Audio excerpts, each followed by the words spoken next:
നിങ്ങൾക്കും ഈ അനുഭവം ഉണ്ടായിട്ടുണ്ടോ? വളരെയധികം മാനസികമായി പ്രയാസപ്പെട്ട് വിഷമിച്ചിരിക്കുമ്പോൾ നന്നാകണമെന്ന് തോന്നും. ഫർള് നിസ്കാരങ്ങളും സുന്നത്ത് നിസ്കാരങ്ങളും നിസ്കരിക്കാൻ ആരംഭിക്കും. ഖുർആൻ പാരായണവും തുടങ്ങും. പിന്നെപ്പോഴോ എല്ലാം മറന്ന് ജീവിതം പഴയ രീതിയിലേക്ക് തന്നെ തിരിച്ചു പോകും. ഹൻളല റളിയല്ലാഹു അൻഹുവിന്റെ ഒരു ചരിത്രമുണ്ട്. അദ്ദേഹം ഒരു ദിവസം അബൂബക്കർ റളിയല്ലാഹു അൻഹുവിനോട് പറഞ്ഞു, ഹൻളല കപടവിശ്വാസിയായിട്ടുണ്ട്.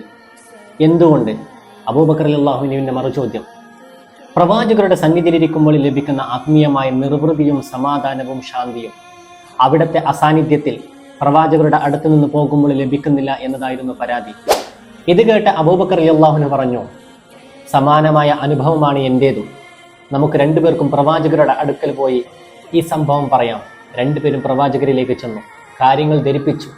പ്രവാചകർ പറഞ്ഞു, നിങ്ങൾ എൻ്റെ സന്നിധിയിലിരിക്കുമ്പോൾ, എൻ്റെ അടുക്കലിരിക്കുമ്പോൾ ഏത് അവസ്ഥയിലാണോ ഉണ്ടാവുക, അതേ അവസ്ഥയിൽ നിങ്ങൾ തുടരുകയാണെങ്കിൽ നിങ്ങളുടെ വഴികളിലും നിങ്ങൾ കിടക്കുന്ന കിടപ്പാടങ്ങളിലും നിങ്ങളെ മലക്കുകൾ മുസാഫഹത്ത് ചെയ്യുമെന്നായിരുന്നു മറുപടി.